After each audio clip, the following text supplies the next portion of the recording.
Yeah, let's have a recording, but it's Lilia, it's in this case, I suppose that it will not be available just after the presentation because we want to somehow post-process it. So, okay, we talked about the third generation and we want to talk about the second generation. In this case, we say, okay, let's try some statistics, machine learning, and try to define more formal models on what we are working with. And one of the most successful model is something like this. We say that we have this input here, x our input, as it was at the previous slide. Also, we have this output, also presented as the previous slide. And we want to model the conditional distribution between input and output. And so our translation is the solution of an optimization problem if we have this probability density. We want to maximize this probability with respect to y.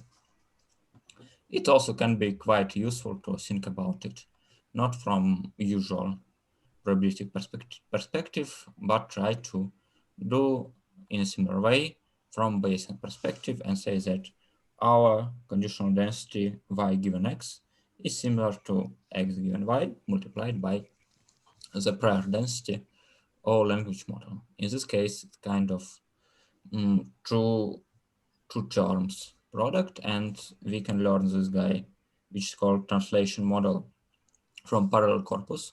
So what's probable if we are thinking about a sequence? And for language model, we say that we can learn for corpus. We don't need very large amounts of text. And so it's beneficial to include this term because we can learn this model, PY, in a completely unsupervised way.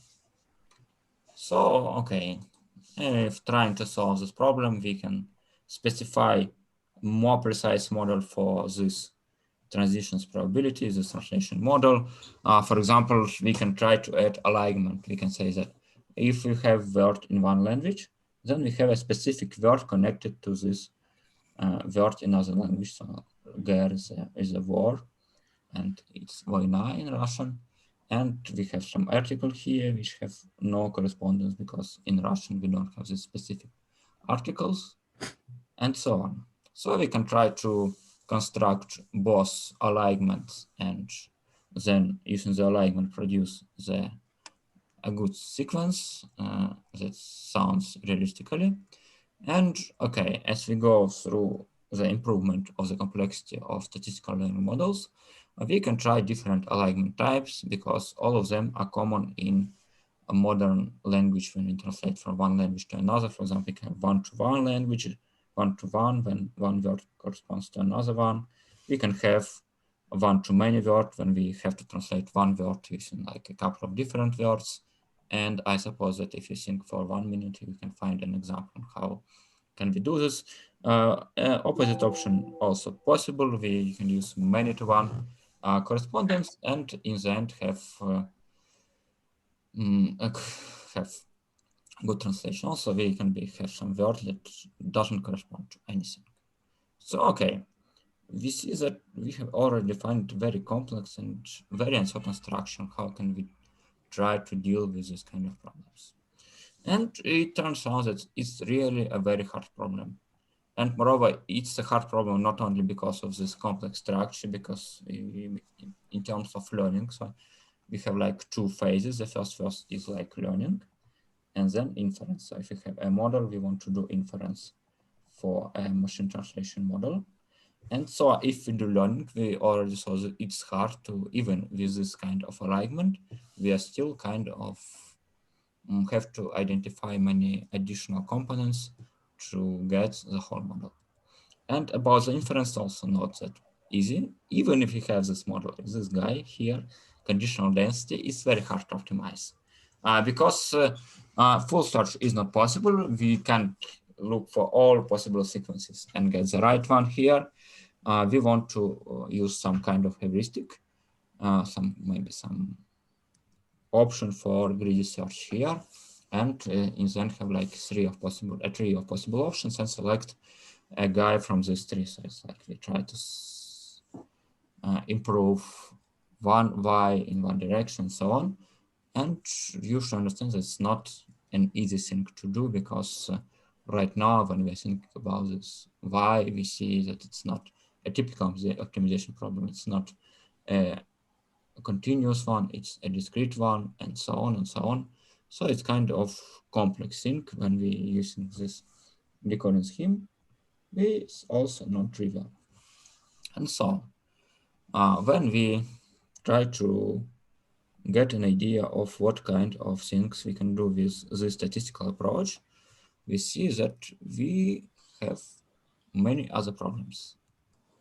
Because these systems are super complex and require a very large amount of manual processing of data, we have to retrain these models, and it's like very hard, very hard. It requires very large teams to manage and to work in a proper way. You can see here an example list of problems that occur when we are talking about the statistical machine learning systems. So, okay, the first problem is kind of obvious. If you have a language, it's very complex.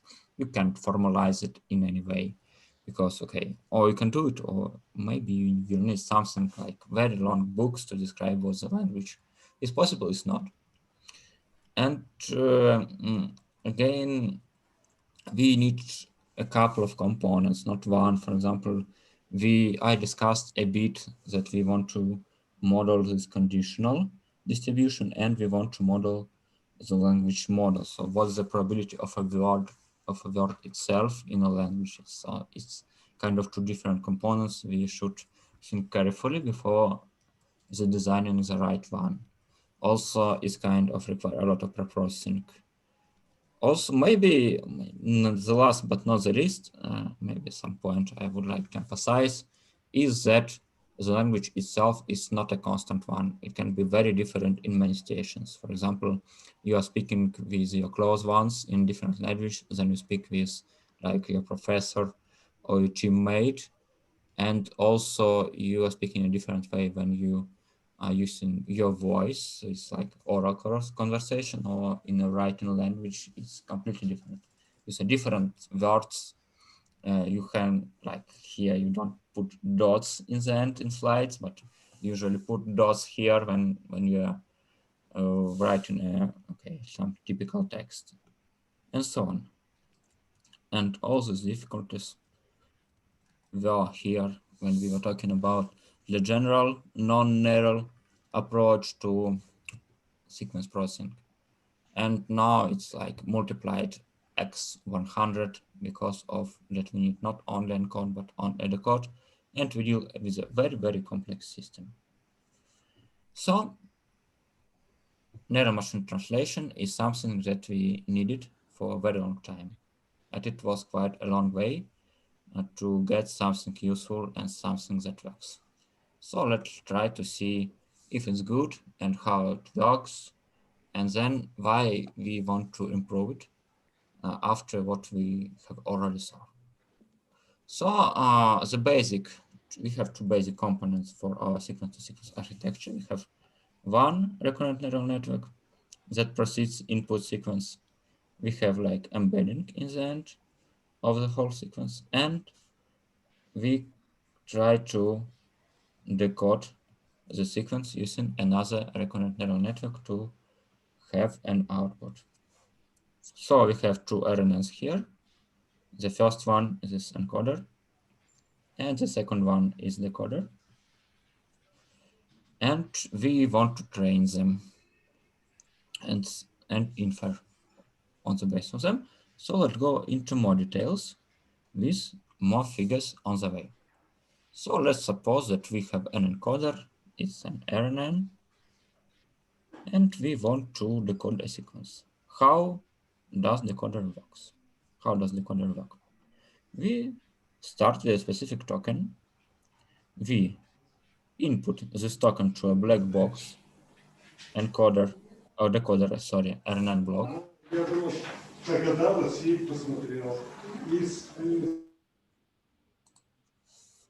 And then after that, we input this hidden state, hidden representation we had now to have logic for each token. So we have like a dictionary of some size, and we have probabilities associated with each token. So it's something like P11, P12, up to P1D, where D is the size of our dictionary. So it's our P1. And so we select the most probable token, and we say that for word number I, we have the maximum value of the probability, and we say that at this place, we should use this particular Y1, which is the ith element of our dictionary. So we decoded the first token in this way. Then we do it the second time. So we say right now we start with input y hat 1, try to output some logics here, and we select the value of y with the latest logit. And so on and on, we continue with our decoder until we meet one from two conditions. The first condition is that we have maximum length of the sequence. It happens time to time. But more common way to stop is that we generate some specific token named end. When we say that our model thinks that it is the end of a sequence, we say we agree with it because we believe in neural networks and believe neural networks, and say that now we have the translated sequence and it should be good. So it's how the inference works for sequence-to-sequence models. Okay, any questions to the moment? Okay, so I have a question. Now, can you write plus sign if you agree, or if you understand completely what I was talking, and minus if we need to go into some details, please. So I'm waiting for your answers here.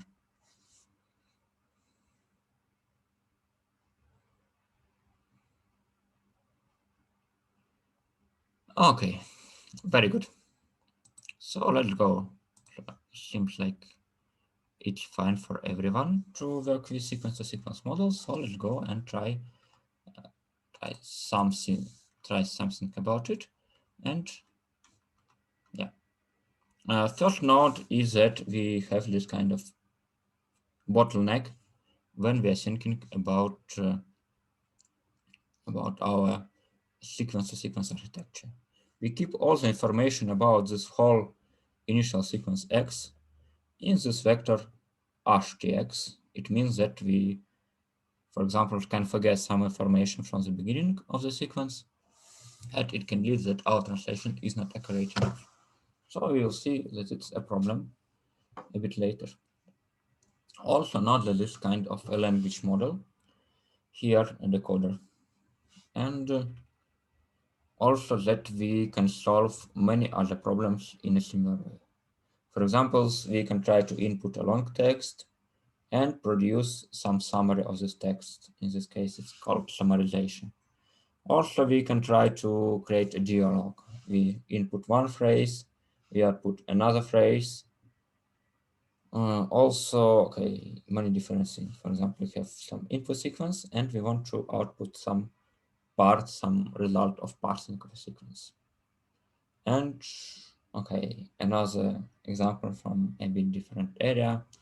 If we want to generate some code, we describe this task for code to a machine, and then we output a Python code. Now, this Python code would be a working code for our program to achieve these tasks. Not kind of easy problem, actually. But okay, if you look at all these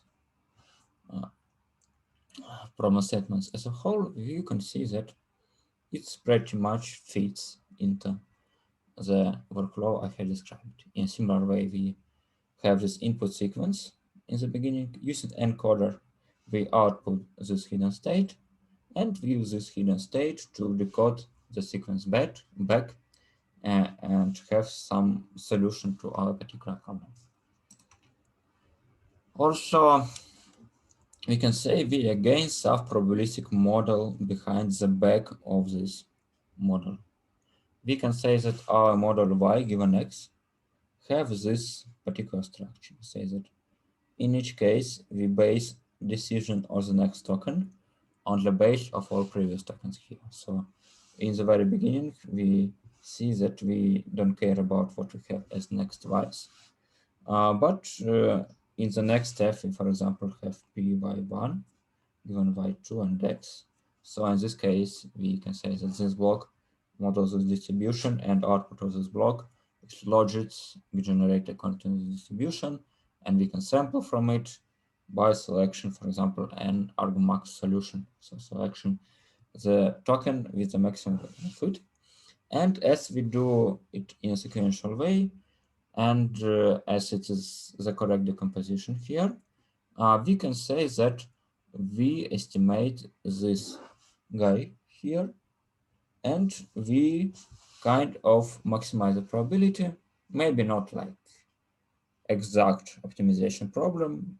It's kind of more kind of a greedy problem, because we start with maximization of this term, y1 given x, then we maximize this term, y2 given y1 and x, and so on. And in this case, we kind of result of a greedy solution for the maximization of this probabilistic model from data. So also, it's quite obvious that we have a loss function completely defined, but what we are looking at. We can identify a log loss connected to each of these terms. So we say that we have logits here, for example. We have true value, true symbol here. So we can calculate log loss for this pair, for the pair of logits and the true label. And as we can see, we have something very similar to what we have in our multi-classification with many classes. Just we have huge number of classes, but the loss is similar. So it's a differentiable function in each case, and it's pretty easy to backpropagate all this through time, and so estimate the parameters of this decoder RNN blocks and encoder of RNN blocks in encoder. So we can pass the gradients, and we are happy with the result typically. So it's how we learn. Also, when we are learning and when we are inferring these sequences, we can try to step back from very greedy approach and try to do a bit smarter way by using beam search during decoding. In this case, we kind of keep a set of candidates. For example, we generated the first token in our sequence using a decoder, and decoder says that tokens A and C are the top two tokens. So we say we don't keep only one token, we keep two tokens, and we try to generate next token on the base on what we have as the first token, A or C. For A, we again run the decoding, as you know, as you can remember, or maybe you don't remember, we put this new token as input here.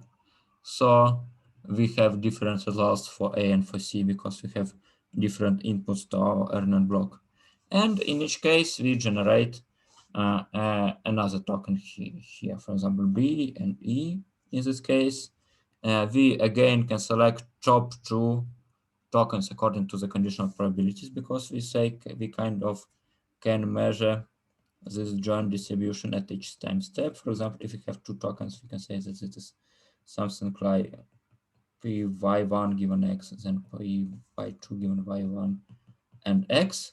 And so we say that we can calculate this probability density, and we select top two sequences. So we have here, we have two possible candidates. Okay, we have not two, but many of them, A and B, AE, similar for the second part.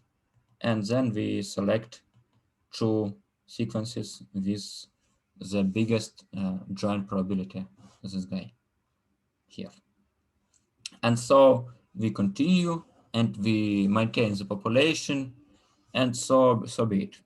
In this case, we avoid this greedy approach, very greedy approach, where replacing is by less greedy approach by keeping a population and tracking a population. So in this case, is kind of, we are not completely wrong when we make one small wrong decision in the middle of the sequence. In this case, we will drop this dead end and go to another branch here to generate more useful sequence. For example, you can say, okay, this ABD is something completely useless, and let's go CEB and CD, and so we are no longer interested in this branch.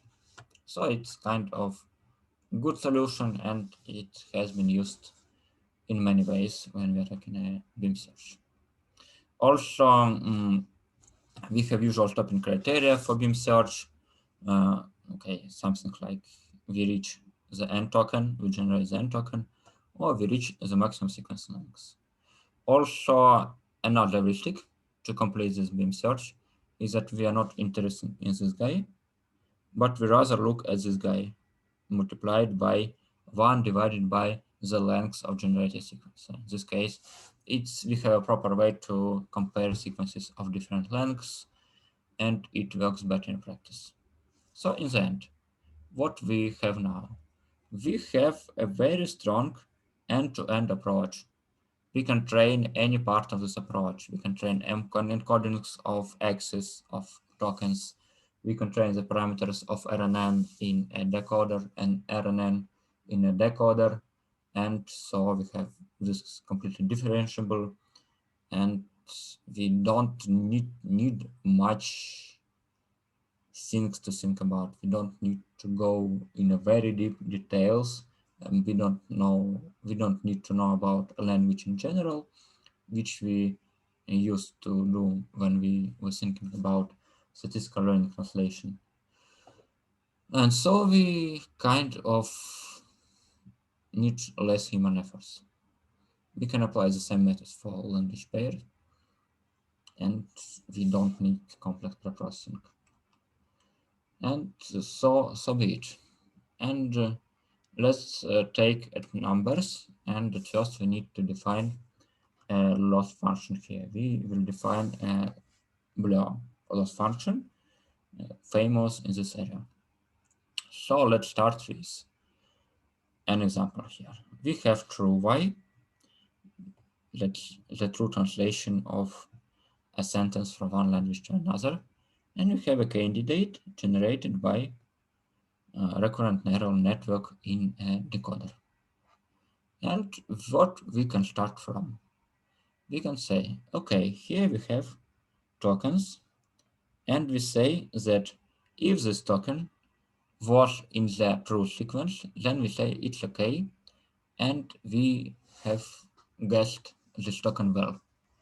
As there was in this first sequence, we can say that our precision is 6 divided by 6, because all tokens that we see here was in the first sequence, and our unigram precision is 1.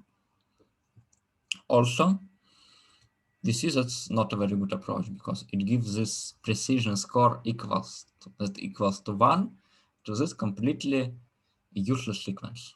We can translate any sequence like this, and we will have like very high precision, because in many sequences we have this word z.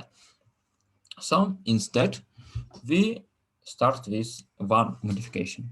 We say that we limit number of words from references. So we say that if there are only 2 z words here, we count these correct guesses only for the first 2 places. And we say that right now we can have maximum 1/3 of our precision, because the whole length is 6, and we have only 2 articles there in the first sequence. So in this case, we have the maximum precision for this kind of approach when we generate only one word, 2 divided by 6, or 0.33. And in this case, we see that, okay, according to this metric, this sequence doesn't make much sense. We can try to look to improve it more because of like other ideas.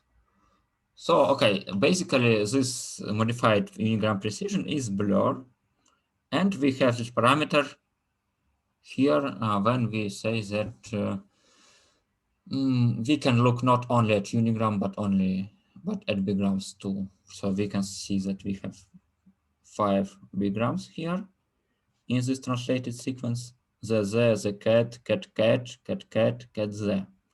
And we have only one bigram that is available is in initial sequence. So we say that unigram precision is 6 divided by 6, 1 maximum value. For bigram precision is only 0.2 because we have 5 bigrams in total, and we guessed only one bigram right. So this precision for bigrams is 0.2. Also, we can use this below heuristic and limit number of possible bigrams here. So we now have again unigram score 0.33, and for below bigram is similar because we don't generate much, but maybe we can guess about something like, for example, a sequence the cat, then another the cat, and we have for example, on in the very beginning. So let's calculate for this sequence of 6 tokens the blur scores for if the true sequence of tokens is like this here. Okay, so please write in the chat what is a blur bigram score for this translation. Okay, I think that you need like 2 to 3 minutes to complete this exercise, and then we will discuss do you get it right or wrong, or maybe I will provide some more clarification on what's going on here. Okay.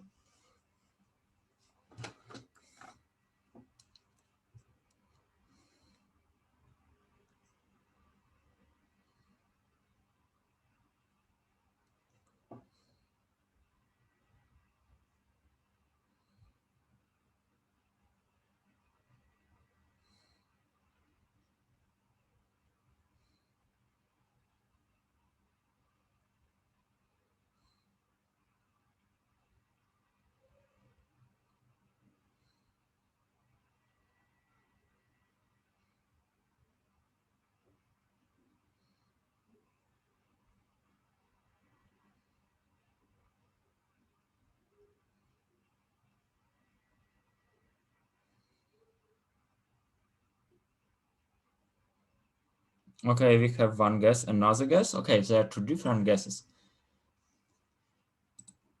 And okay. Okay, so let's try to do it in a right way. So we have like 3 bigrams. Oh, okay, bigrams on there. We have bigram there, the cat there, and another the cat. And in our initial sequence, we have bigrams the cat is on there, and the mat. So we see that we have guessed 3 bigrams right. So our initial bigram precision is 3 divided by 5, so 0.6. But if we apply this blur approach, this modified precision score, we see that we have only 1 bigram the cat here, but we generated 2 bigrams the cat here and here. So this one we don't count here if we calculate this blur bigram score. And so we guessed only 2 of them on there and the cat. And now we have 2.5 divided by 5, or 0.4. It's our blur bigram score.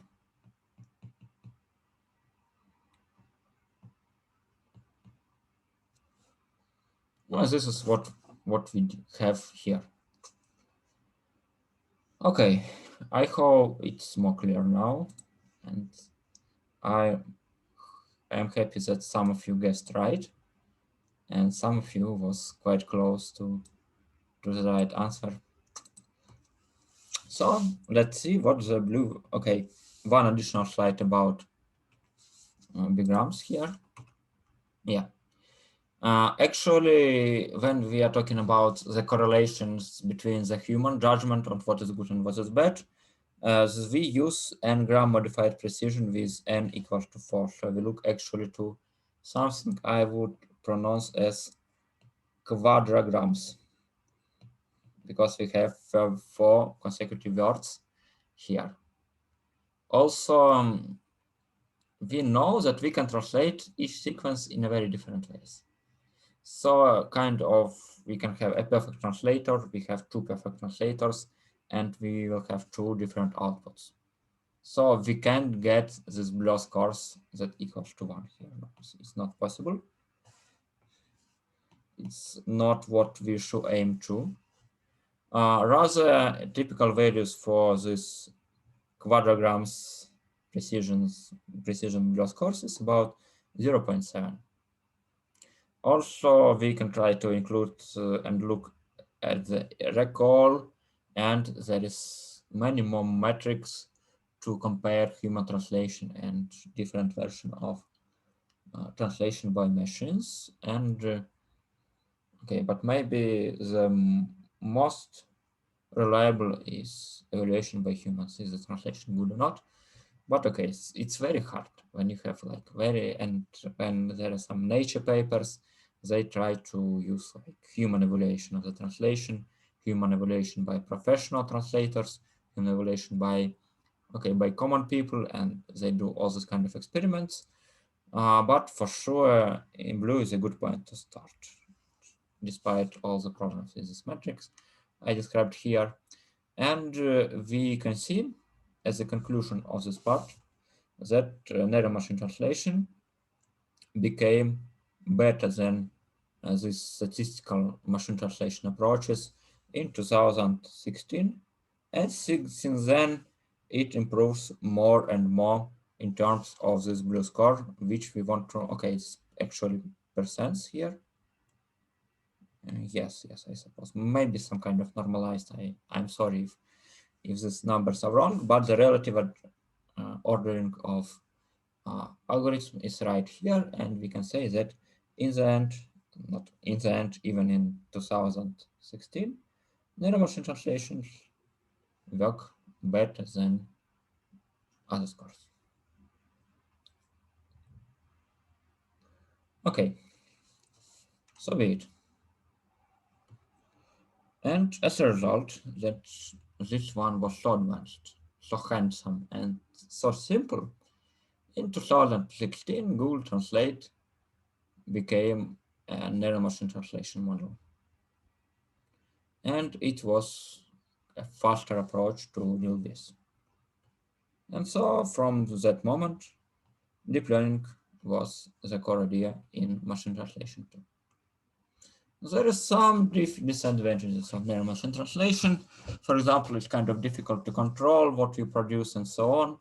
But okay, any other out of popularity words, I'm sorry, domain mismatch, context for longer text when we have low resource language persons, so all sort of all problems. Some of them were presented even in the case when we were thinking about statistical machine translation, but this was a much larger step forward. I think, okay, I showed you kind of these examples about biases, about some very strange translations here. For example, here is translation from Somali to English, very strange words as input, but as an output we have very close to Bible because we don't have a lot of parallel corpuses, parallel texts when we have text in one language and similar text in other language, most of them kind of connected to religion when we are thinking about a pair of Somali and English. And so some of those problems were overcome by the next generation of methods called transformers or attention mechanism. In this case, in this figure, you can see that here is recurrent neural network with blue scores like 24, or for English German translation, or something like 44 English French translation. But if we use this attention mechanism and we use this transformer architecture, we have a huge improvement. Now we have like improvement by 1 point here, or by 4 points here to 28 or 41, even better than 41. So in this case, we can see that according to blue values, we have a new state of the art. And the core idea and why this work is attention. As you can remember, when we are talking about this sequence-to-sequence architecture, we store all the information about the output, about the sequence in this vector. And it seems that this vector has a limited length, so it kind of can't contain all the information we have in the past. Maybe it will miss some part in the beginning, maybe it be bad in some other way, maybe it's just to reach text to fill everything into this small vector, like maybe okay, 1,000 element size, no more, maybe 2,000, but I suppose not much more. And it will be strange if we can encode all the rich manifold of possible text in these small dimensional vectors. So the idea of fighting of this bottleneck is try to somehow relate all x's to all y's using an attention mechanism. This way we want to find a connection and identify it in like more formal way. How can we somehow relate the output of our decoder here with inputs of our encoder, with our original sequence? And how can we reach not only like the closest ones or this embedding we have in between, but reach all parts of sequences. So what we do? We say that we start with attention scores. We find the correlations between these lodges here and the hidden state we have for all previous blocks in our encoder. So we say have some kind of coefficients for the correspondence from W1 to WGX. Okay, we apply softmax, so now it's not values but probabilities here. And we say that we have this attention distribution. Yes, we can say this. We can say that this is a ways of how each token in input correspond to tokens in the output correspond to this token we are interested in for S1. And we say that as we have this probability of a scores, now we can produce a brand new encoding on the base of all encodings we have in this axis. We have this sum here, okay, not W, but P. And we say that now we are ready to use this encoding to produce the output to get the right result. And we can do in a similar way in the second step. And in this case, we find a correspondence between the output of a hidden state here, this guy, and hidden states we have here, here, here, and here in this box.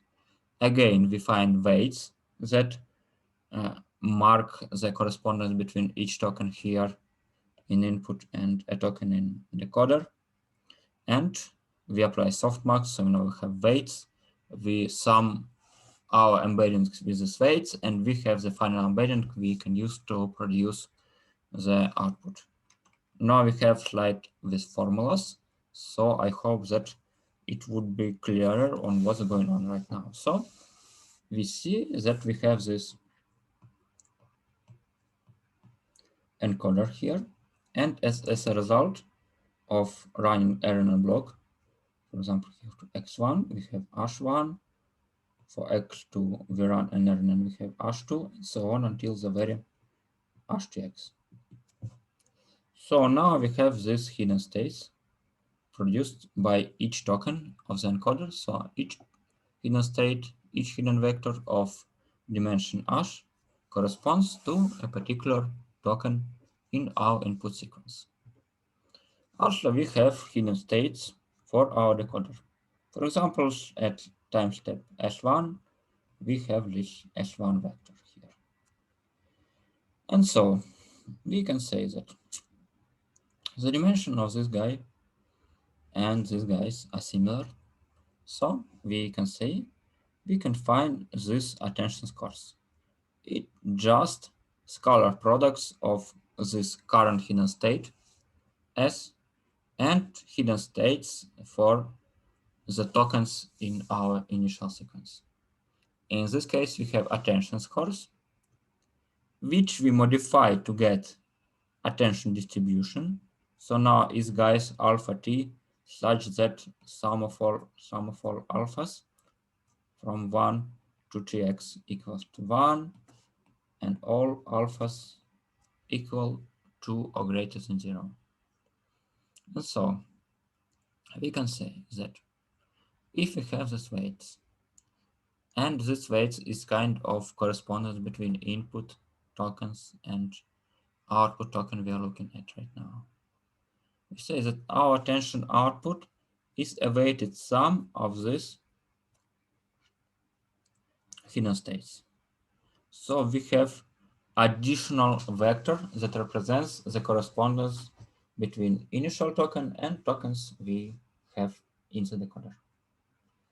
And we concatenate this attention output with a new hidden states and proceed with something like, I don't know, maybe another Ernan block, or maybe, oh yeah, I suppose we have something like this most of the time. So we have like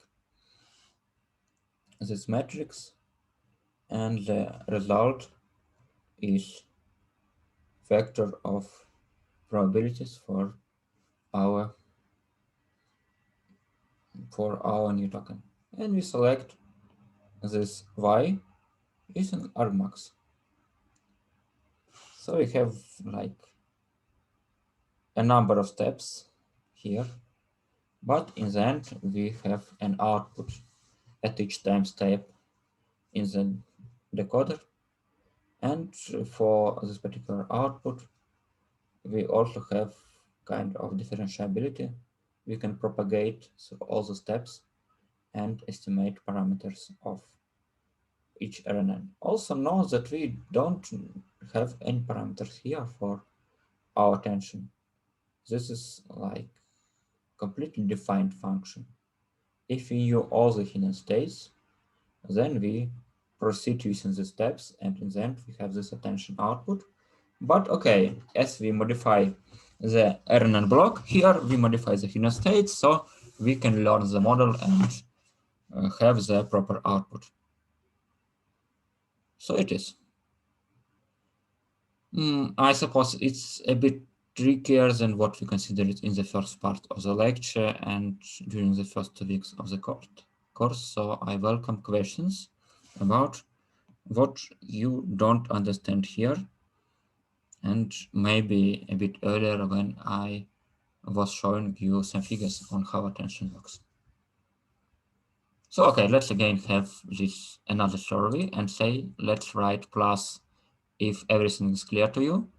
And also other participants will have time to think about some questions about what is attention, how to work with it, and worried about some particular part of this big workflow and on the intuition behind this workflow.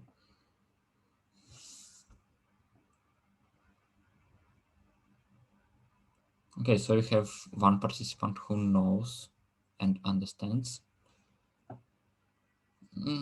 and all other participants.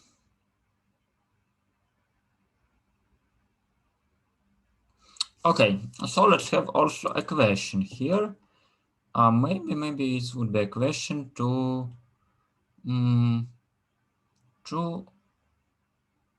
Artem Zabolotny. Why do we need this softmax here step? Why maybe we can avoid it? It can be better when we don't have this step. Artyom, what do you think?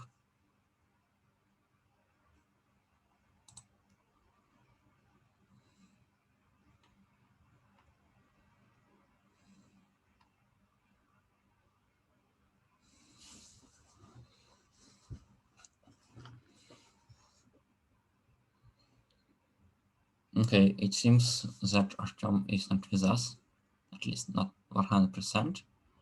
Let's try another guy. Okay, yeah, to normalize ways. Yes, you're right, because we want to have probabilities instead of like random values here. Yeah, you're right. And maybe another. Yes, Mark. Yeah, yes, it's two ways to say about the same thing.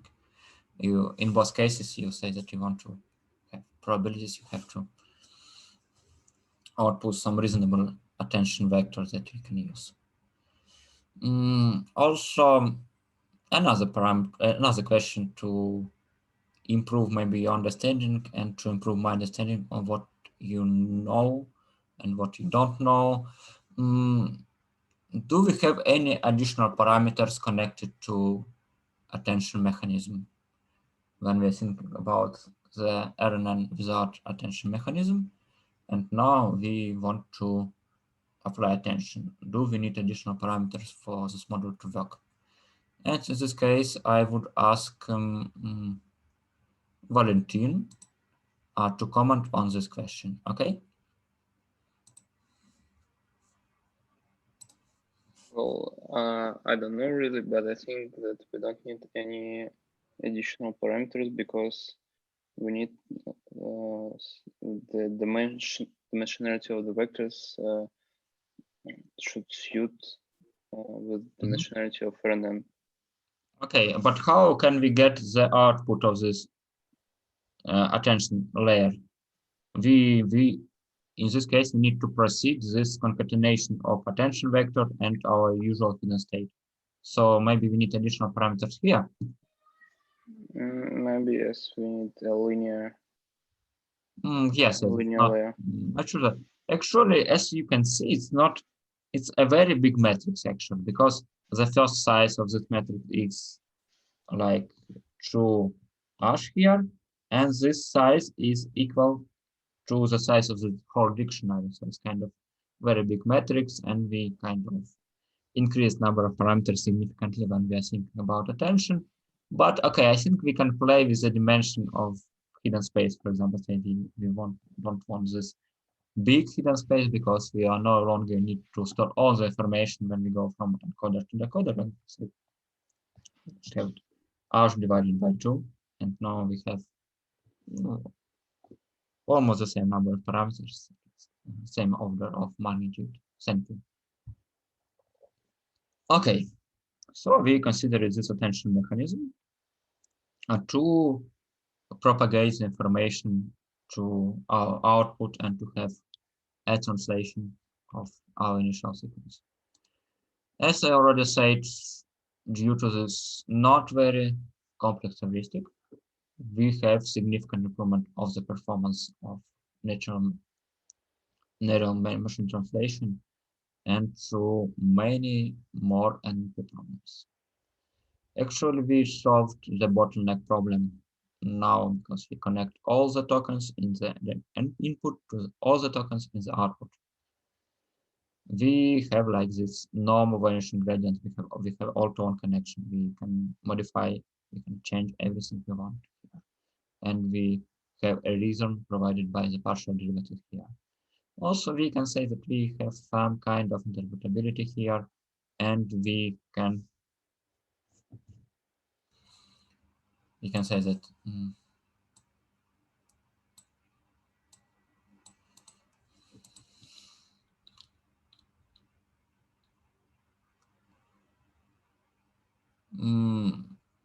okay, Rahima, can you clarify on your question? What do you mean by the bias of attention? Ilya, regarding your question, I think I don't have any good answers here. I think it's just because it works well in this way and it works in a very simple way.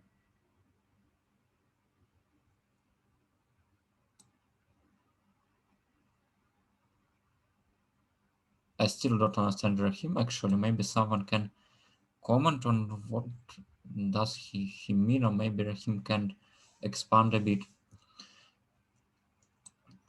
Again, okay, yeah, regarding your question, I suppose that other guys tried other ways to calculate these attention scores. And I suppose in Transformers, we in the next lecture will comment a bit on it. But I think, okay, I don't see any like very great and deep motivation in all the stuff. It just, we see this idea, we apply it, it's good. It works. Like everything in neural networks, it's like in convolutional neural networks, we have this convolutions, so we can observe larger part of image when we go step by step.